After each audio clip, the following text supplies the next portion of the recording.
এভাবে time frame বেঁধে দিয়ে দেশকে সামনের দিকে অগ্রসর করা সম্ভব হবে না। প্রফেসর ইউনূস সাহেব ক্ষমতায় আছেন এবং ইনশাআল্লাহ তিনি একটি যৌক্তিক সংস্কার এবং যৌক্তিক সময়ের মধ্যে নির্বাচন পর্যন্ত তিনি ক্ষমতায় থাকবেন। দেশের মানুষকে জিম্মি করে মব তৈরি করে একটার পর একটা দাবি আদায়ের যেই কালচার শুরু হয়েছে, এই সংস্কৃতি অব্যাহত থাকলে এই দেশকে ধ্বংসের হাত থেকে কেউ রক্ষা করতে পারবে না। আমরা হাতে হাত রাখি, আবার জুলাই এবং আগস্টের চেতনাকে শানিত করে বাংলাদেশে অভূতপূর্ব ঐক্য সাধন করে সকল ষড়যন্ত্রকে আমরা নস্যাৎ করে দিতে চাই।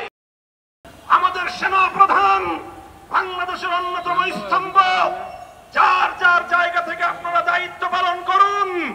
আপনারা ব্যক্তিগত মান অভিমান এবং ক্ষোভ থেকে এদেশের 18 কোটি মানুষের স্বপ্নকে ফিকে হতে দিতে পারেন না। এদেশের মানুষের অনেক স্বপ্ন রয়েছে, এদেশের অনেক মা তার সন্তান হারিয়েছে, তাদের চোখের অশ্রু এখনো শুকিয়ে যায়নি, শহীদের রক্তের দাগ এখনো বাংলার রাজপথ থেকে মুছে যায়নি। এখনো ক্ষমতা নিয়ে এত মারামারি করা এবং এত হানাহানিতে লিপ্ত হওয়া আমাদের জন্য সমীচীন হবে না। বিএনপি সহ সকল রাজনৈতিক দলগুলোকে বলতে চাই, সহনশীল অবস্থানে আসুন, প্রত্যেকে দায়িত্বশীল ভূমিকা পালন করুন।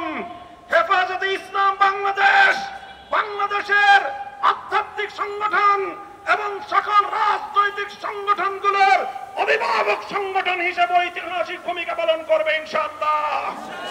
হেফাজতে ইসলামের মঞ্চ থেকে আমি আমাদের বাংলাদেশের এই ক্রান্তিকালের ত্রাতা হিসেবে আবির্ভূত অধ্যাপক প্রফেসর ডক্টর ইউনূস সাহেবকে আহ্বান জানাতে চাই, আপনি আপনার সংস্কার কার্যক্রম সুসম্পন্ন করুন।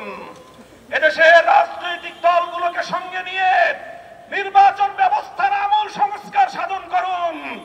প্রচলিত বর্তমানের দুর্বৃত্তায়নের নির্বাচনী ব্যবস্থায় এদেশের মানুষ বিশ্বাস করে না। এই দুর্বৃত্তপনার নির্বাচনের মাধ্যমে কিছু দুর্বৃত্তরাই সংসদ সদস্য হতে পারে, ভালো মানুষের সংসদ সদস্য নির্বাচিত হওয়ার কোনো ব্যবস্থা নেই। দেশের মানুষকে জিম্মি করে মব তৈরি করে একটার পর একটা দাবি আদায়ের যেই কালচার শুরু হয়েছে, এই সংস্কৃতি অব্যাহত থাকলে এই দেশকে ধ্বংসের হাত থেকে কেউ রক্ষা করতে পারবে না।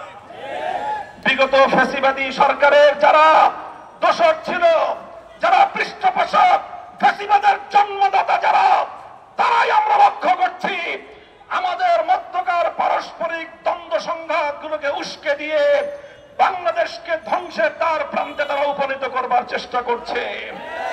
কাজে আসুন আমরা হাতে হাত রাখি, আবার জুলাই এবং আগস্টের চেতনাকে শানিত করে বাংলাদেশে অভূতপূর্ব ঐক্য সাধন করে সকল ষড়যন্ত্রকে আমরা নস্যাৎ করে দিতে চাই।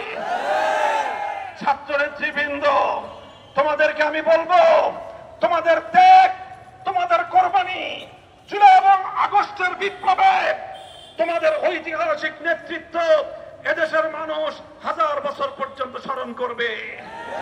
কাজেই তোমরাও দায়িত্বশীল ভূমিকা পালন করো।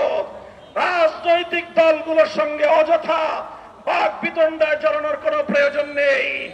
বিএনপি এবং জামায়াতে ইসলামীকে বড় রাজনৈতিক দল হিসেবে আপন আপন জায়গা থেকে গুরুত্বপূর্ণ ভূমিকা পালন করার উদাত্ত আহ্বান জানাই।